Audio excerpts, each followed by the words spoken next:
kuva mu gatondo isaha 4 turakoranira inama yarimo abajejwe gutunganya amadosiye kuva mu ntango, amadosiye y'abakozi ba leta,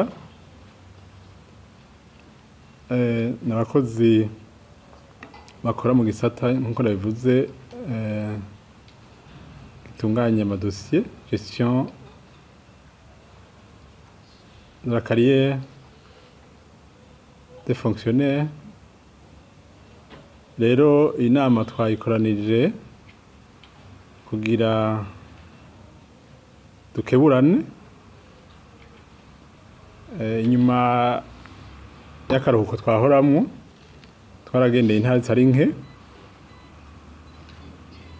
turumva ibibazo bibazwa hirya no hino, dusanga iki gisata kiridogerwa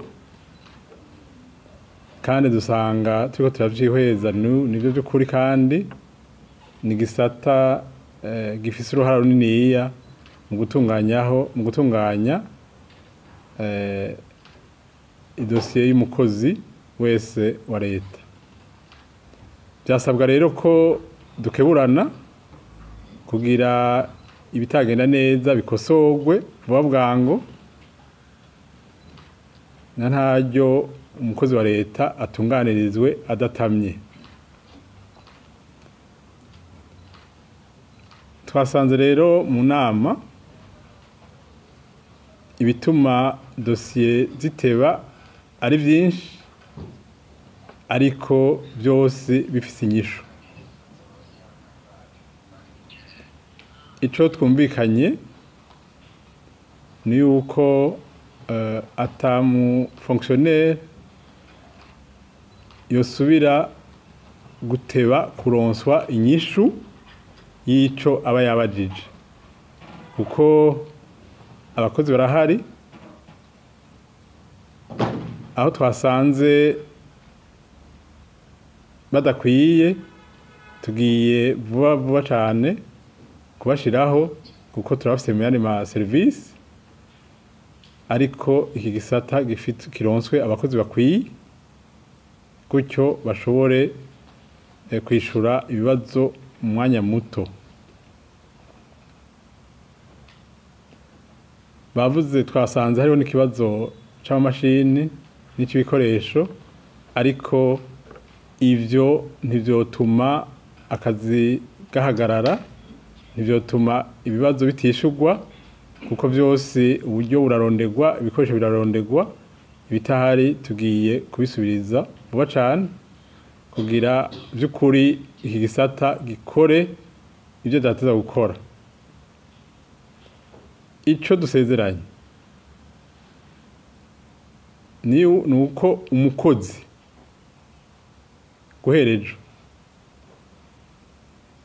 azofatwa canke azomenyekana atishuye ikibazo yabajijwe, canke yafashe nabi uwaje kumubaza ico kibazo, azobihanirwa. Ni gisata cakira abantu baba bafise ibibazo.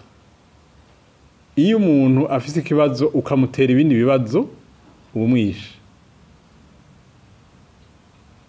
Dusaba rero kandi twategetse yuko iki gisata cakira abantu nk'abantu nyene. Icyo badashoboye gutora inyishu bakibwire ababakurira kugira gitora inyishu, ariko icyo ashoboye gukora gikore mu mwanya watekanijwe.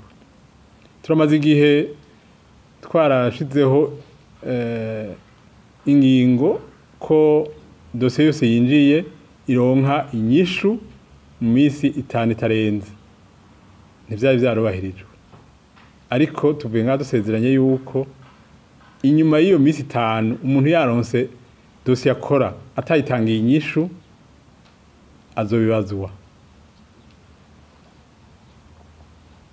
Kuko ibisabwa vyose kugira umukozi akore neza twabitekanije. Dutegerezwa gukora kugira uwutwituye atunganirizwe.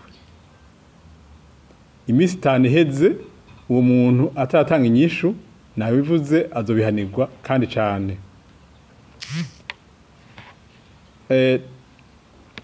Tumenyesheje n'abahora batwitura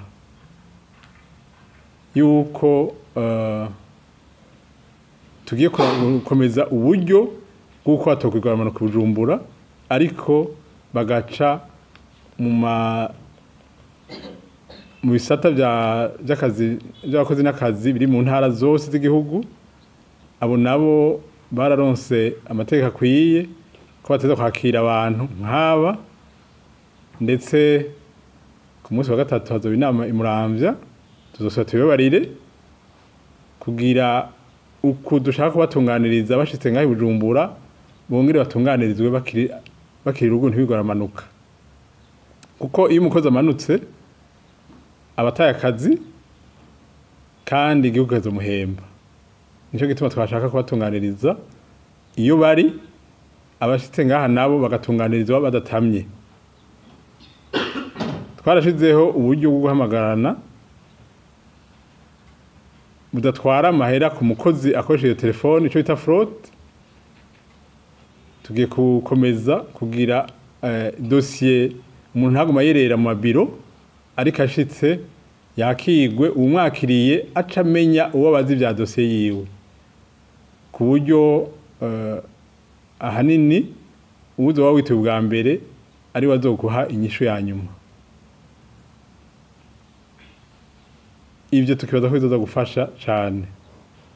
Rero majambo makeya, inama yagenze neza, yari inama yo gukeburana, ariko izokurikirwa no gukara mu gihe ivyo twasezeranye bitagiye mu ngiro, kandi biteza kuja mu ngiro kuko twabariye abumva kandi twabariye ababona,